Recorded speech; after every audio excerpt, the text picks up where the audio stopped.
অবিশ্বাস্য কাহিনী, একজন সাঁতারের কোচ তার ছাত্রীকে প্রশিক্ষণ দেবার জন্য তার পায়ে ৬,০০০ গ্রাম ওজনের লোহার বেড়ি বেঁধে দিল। কিন্তু সে মেয়েটিকে মিথ্যা বলল, এগুলো তো মাত্র ৬ গ্রাম।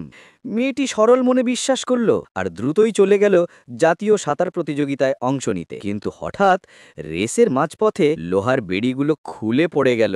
এক মুহূর্তে পুরো সুইমিং পুল কেঁপে উঠল, আর তারপর মেয়েটি পানির ভেতর থেকে এমনভাবে লাফ দিল যে সে প্রায় উড়ে গিয়ে ফিনিশ লাইনে পৌঁছে গেল।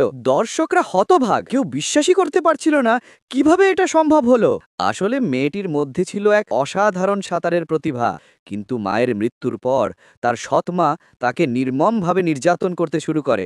সৎমা তাকে সাঁতারের অনুশীলন পর্যন্ত নিষেধ করে দেয়। তবু ভাগ্য ভালো, ৩ জন কোচ গোপনে তাকে প্রশিক্ষণ দিতে শুরু করেন। তাকে আরও শক্তিশালী করতে তারা তার পায়ে ভারী লোহার বেড়ি পরিয়ে দেয়। কিন্তু এই বিশেষ যত্নে সৎবোনের মনে জ্বালা ধরে যায়। সে বারবার ট্রেনিংয়ে বাধা দেয়। একদিন তো সীমা ছাড়িয়ে যায়। সে মেয়েটির মায়ের স্মৃতিচিহ্নগুলো পুড়িয়ে দেয়, তারপর মায়ের ছবিতে থুথু ফেলে দেয়। এই দৃশ্য দেখে মেয়েটির চোখ রক্তবর্ণ হয়ে যায়। সে আর নিজেকে সামলাতে পারে না। রাগে গিয়ে সৎবোনকে এক চড় মারে। সৎবোন কান্না করতে করতে বাবার কাছে দৌড়ে যায়। রাগে ক্ষোভে মেয়েটি মায়ের ছবি তুলে নেয় আর এক লাথিতে পাশের পাথরের স্তম্ভটিকে আঘাত করে বসে। পরের মুহূর্তে স্তম্ভটা পুরো দেয়ালের ভেতরে ঢুকে যায়। শব্দ শুনে বাড়ির বয়োজ্যেষ্ঠরা ছুটে আসে, আর দৃশ্য দেখে সবাই নিঃশব্দ, কারণ সেই পাথরের স্তম্ভ ৩০০ বছরেও কেউ নড়াতে পারেনি। তারা বুঝল, যদি এই মেয়েটিকে দলে নেওয়া যায় তাহলে তাদের পরিবার নিশ্চিতভাবে জাতীয় সাঁতার চ্যাম্পিয়নশিপ জিতবে। কিন্তু তারা জানত না, এই মেয়েটি সেই যাকে তারা সব সময় ঘৃণা করত, কারণ তার সৎ বোন তার নামে মিথ্যা অভিযোগ করেছিল। তারা হুমকি দিল,